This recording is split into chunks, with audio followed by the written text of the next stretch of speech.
Okay, now we want to consider the graph of y equals a sine bx, and a and b here are real numbers, and absolute value of a here is actually called the amplitude, and the period is 2 pi over b. And so we can have these, they're going to help us in graphing. So for example, let's say I have y equals 3 sine of 2x. Then my amplitude is 3. The period is going to be 2 pi over 2, or pi. So 1/4 of the period is going to be pi over 4. And these quarter periods is what helped us in graphing, pretty much. So let's draw one period. So here's y, here's x. I'm going up to 3 or down to negative 3. I have 1, 2, 3, 4. So I'm going to have pi over 4. I'm going to have 2 pi over 4, 3 pi over 4, 4 pi over 4. So I haven't simplified these because I just wanted to note that they're evenly spaced here. Of course, this guy here is pi, right? And this guy here is pi over 2. But I'll leave them like that. Now the points of interest here, I'm going to have at 0, I have 0. At pi over 4, I'm going to be up at 3. At 2 pi over 4, I'm going to be at 0 again. At 3 pi over 4, I'm going to be down at negative 3. And at 4 pi over 4, I'm back up to 0. So, and then between these, we're going to have a nice smooth curve here. So I have something like this. So I had to overwrite one of my things here. And you might notice something compared to the graph of y equals the sine of x.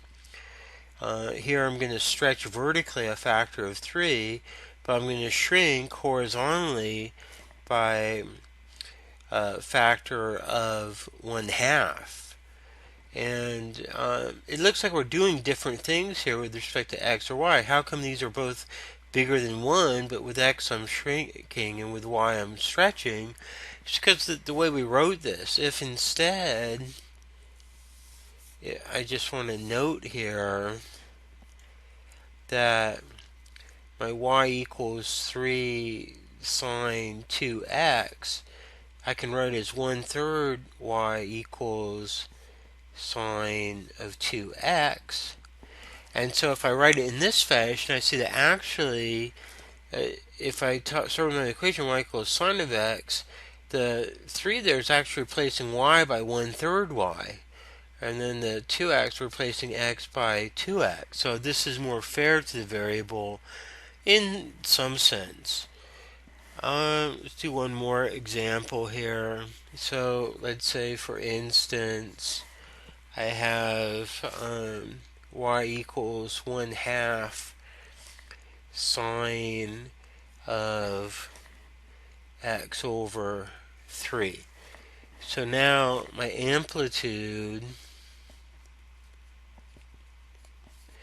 is 1/2. My period is going to be 2 pi over, well, b here is 1/3, is going to be 6 pi. So 1/4 of my period is going to be 6 pi over 4, or 3 pi over 2. And again, I'm going to have the same setup here with these points of interest, right? But now we're going up and down. Here I have 1/2. Down here I have negative 1/2. And I'm going from 0 to 6 pi. So I have 1, 2, 3, 4. So this is going to be a 3 pi over 2, 6 pi over 2, 9 pi over 2, 12 pi over 2. And again, I didn't simplify these because I just wanted to see the spacing here. They're all that apart. I mean, this right here, this is of course 6 pi as it should be, right? And 6 pi over 2 is going to be what? 3 pi, right? I want to simplify these. And now my points of interest, when x is 0, I'm here. At 3 pi over 2, I'm up here. Here I'm at 0. Then I'm down here. Then I'm back up here. So, again, writing over these tick marks, I'm going to have something like this. Okay. And then I can extend this, with period 6 pi again to the right, or to negative 6 pi again to the left. So these are a couple examples of y equals a sine bx.